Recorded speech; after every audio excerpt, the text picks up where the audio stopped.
Ladies and gentlemen, Violent Games here. Just wanted to tell you all what I've been up to. I've been not making videos at all. I kind of have no ideas right now. I'm a bit in a rut because the things I really want to work on are things that are kind of future prospects. I can't necessarily do them now. The biggest thing being a actual podcast that I want to start up so that I have a consistent series to work on my channel for once. I feel like the biggest problem with my channel is I can't consistently post because there's not always something I genuinely want to talk about. I don't want to regurgitate the news like every other YouTube channel that I find on this website. Everyone seems to kind of copy each other, and I don't want to be a part of that. I don't know. Maybe there's some money in it, but I don't know. I don't like the idea of just, let's see what people are talking about. Let's just talk about it and angle it slightly and pretend it's slightly nuanced. Like, I'm not a fan. I'm not a fan of that.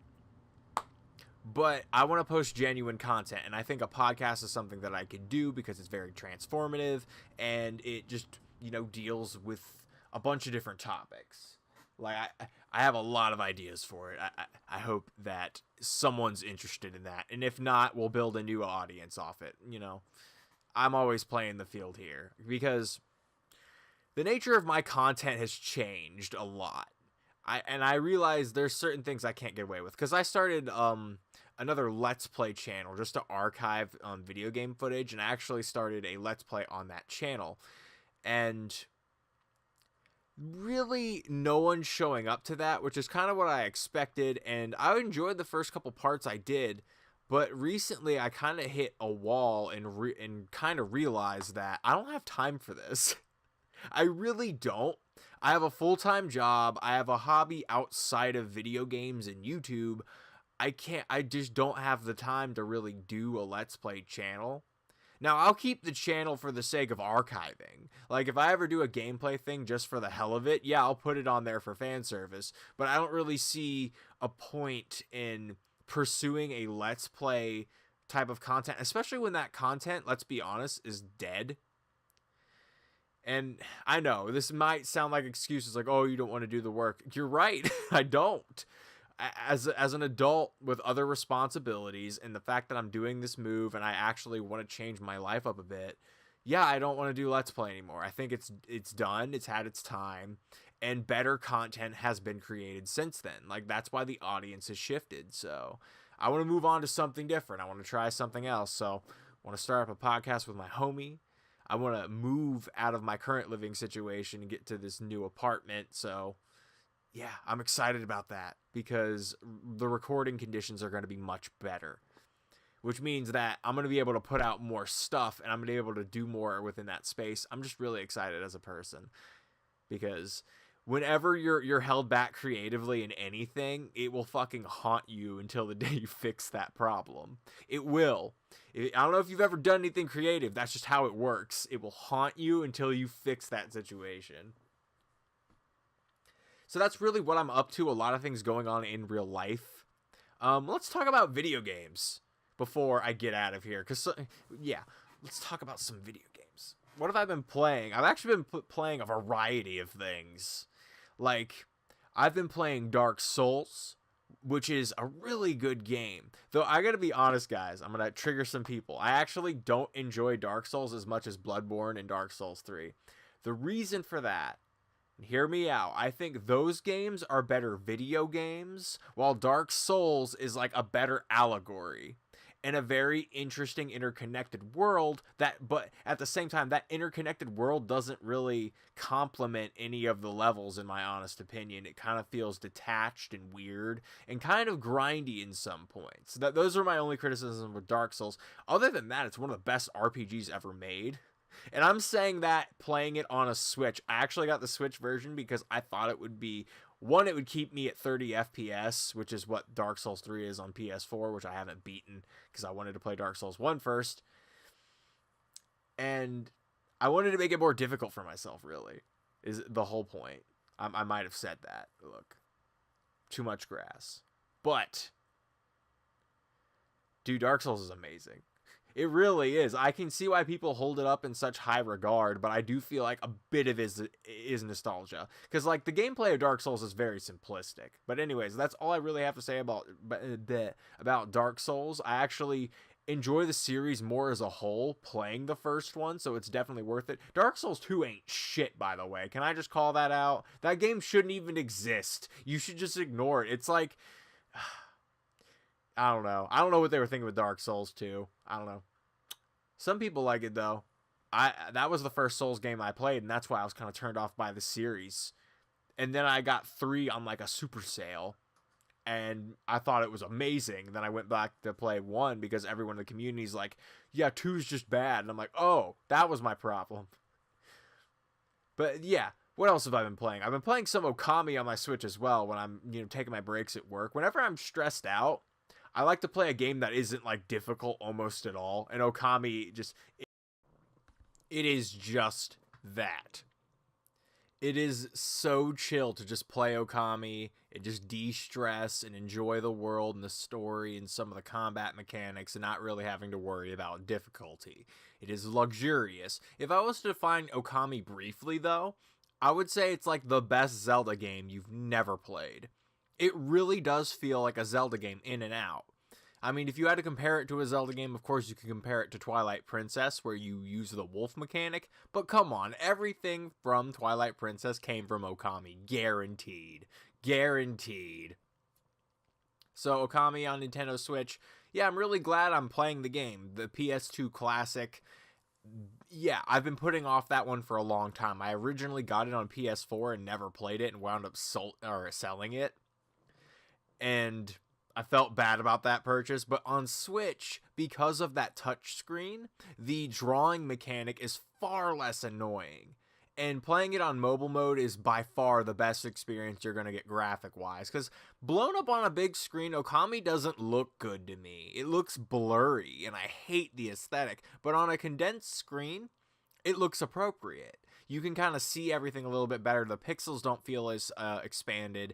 It really does look and feel beautiful. And the game loads on a dime. It's very crazy how well this game runs on the Nintendo Switch as well. Like, it loads like at the drop of a hat, and it saves at the drop of a hat. It's really cool. So Okami HD on the Switch, that's been my break time game. Whenever I have some downtime or I need to relax, I go for Okami. Now, what's the last game in the main game that I've been playing? Resident Evil 2. Ladies and gentlemen, this game is an absolute fucking masterpiece. I know you're not allowed to say fuck on YouTube, but this is a fucking masterpiece, and you need to understand that. I don't know what other word in the English language to use other than fucking masterpiece. It's not just a masterpiece, it's a fucking masterpiece. It is a true survival horror game, which is not something that has been, reproduced traditionally in quite a while. I think, honestly, the last example was Resident Evil 7, in my honest opinion, but yeah, no real true survival horror games in between there. Really just like Alien Isolation, Resident Evil 7. I'm trying to think of the rest of them this year. I mean, Bloodborne counts in my opinion, so Bloodborne's a proper survival horror game. So yeah, this is a real proper survival horror game, and it is extremely nostalgic of the classic Resident Evil game. I say this playing Resident Evil 1's HD remaster. I never played Resident Evil 2 at all, and I'm glad I didn't because of this game. This game is just absolutely exceptional in every way feasible. Like, even the generic enemies that you run into in this game are always scary. They're never not scary. They're always a threat as well, from the moment you start the game to the moment you end the game. And I love that. The game's design is absolutely perfect. And the way you appreciate ammo and resources because of the resource management in this game is so much more precious, and you're way more attentive to your environment because you're not trying to get killed, you're trying to find resources, you treat the map in a certain way, and you really master it and understand it because the game's design is that real. It's just really that good.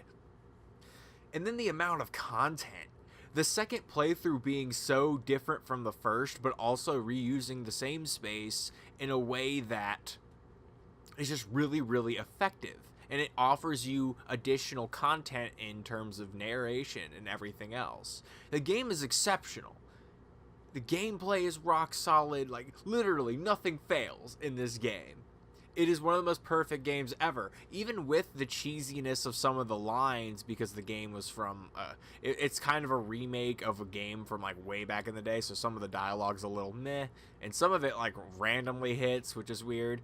But yeah, there's a little bit of uncanny valley there, but it doesn't detract from like what this game is at its core, which is just an exceptional survival horror game. It's one of my favorite games this entire generation. I just want to be completely honest with you, and I'm going to say something ballsy, and this is for all of you who are sticking with me in this video, because I know you're true fans, or just true supporters. I shouldn't say fans, that's kind of weird, but you're true supporters of the channel. You deserve to know, I think Resident Evil 2 is better than God of War. I just do, because I love survival horror game, and this is one of the best survival horror games I've ever played.